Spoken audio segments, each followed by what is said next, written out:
কোরআন কি সবাই শুনতে পারে? না। কোরআন ওয়ালা কি সবাই হতে পারে? না। কোরআনের দল কি সবাই করতে পারে? এটার জন্য তকদির লাগে। কি লাগে? ইহদি আল্লাহু মান ইয়াশা, আল্লাহ যাকে চান তাকে হেদায়েত দেন।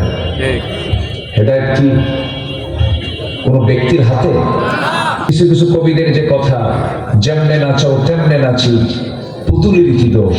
মানে আমি যা আকাম কুকাম করবো সব দোষটা আল্লাহর, আল্লাহ আমারে করাই কেন? জোরে বলি নাউযুবিল্লাহ।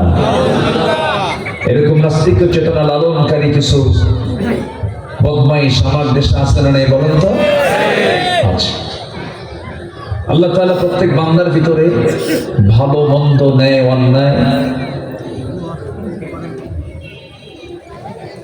জ্ঞান বুদ্ধি বিবেক কর্মের স্বাধীনতা দিয়ে আল্লাহ তাআলা বান্দাকে দুনিয়াতে পাঠিয়ে দিয়েছেন। এটা ভালো, এটা মন্দ, এটা হালাল, এটা হারাম, সবকিছু স্পষ্ট করে দিয়েছেন। তিনি কে? আল্লাহ তাআলা।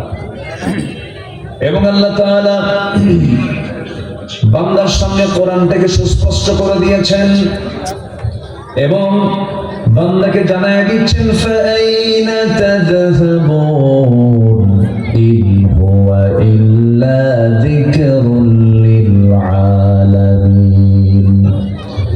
বান্দা তুমি কোথায় দৌড়াও, কোন দিকে দৌড়াও, কোন দিকে যাও? তোমার জিকিরের জন্য সবচেয়ে বড় জিকির হলো কোরআন।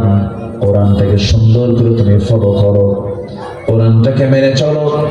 তোমার ব্যক্তি জীবন থেকে শুরু করে নিয়ে রাষ্ট্র জীবন পর্যন্ত, রান্নাঘর থেকে শুরু করে নিয়ে সংসার পর্যন্ত তোমার যা কিছু প্রয়োজন সব আয়োজন মিটিয়ে দিয়েছেন এই কিতাবের মধ্যে। তিনি আমার কে? জোরে বলুন, তিনি আমার কে? আল্লাহ দিয়েছেন, কোনো কিছু তিনি বাদ রাখেন নাই।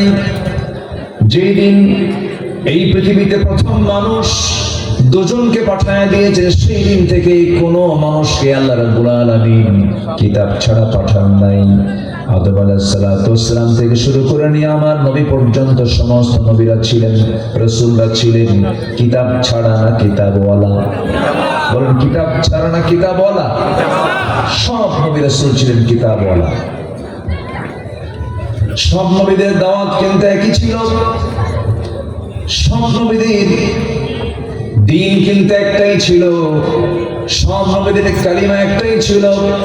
আলাম তারা কাইফা দারাবাল্লাহু মাসালান কালিমাতান তাইয়িবাতান কাশাজারাতিন তাইয়িবাহ আসলুহা সাবিতুন ওয়া ফারউহা ফিস সামা। সমস্ত নবীদের কালিমা ছিল, সবাই বলি লা ইলাহা ইল্লাল্লাহু আদামু সাফিয়ুল্লাহ, লা ইলাহা ইল্লাল্লাহু ইব্রাহিমু খলিলুল্লাহ, লা ইলাহা ইল্লাল্লাহু মুসা কালিমুল্লাহ, লা ইলাহা ইল্লাল্লাহু ঈসা রূহুল্লাহ।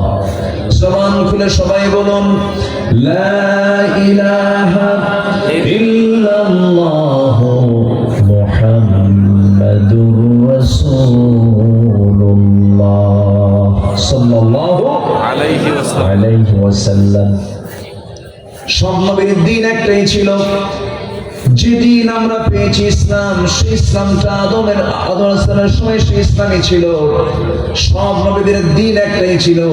যে দিনটা আল্লাহ সিলেকশন দিয়েছেন, তিনি বলছেন ইন্নাদ-দীনা ইনদাল্লাহিল ইসলাম।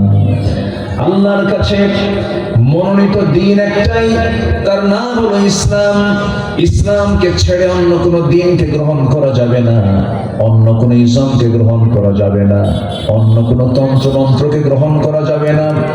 আল্লাহ যে দিন দিয়েছেন এই দিনের মধ্যে কোনো কিছু বাড়তি ঢুকানো যাবে না, আবার এখান থেকে মাইনাসও করা যাবে না, ইফরাত করা যাবে না, তাফরিদ করা যাবে না। যা দিয়েছেন হুবহু মানতে হবে। এটা হলো কার হুকুম? জোরে বলেন, কার হুকুম?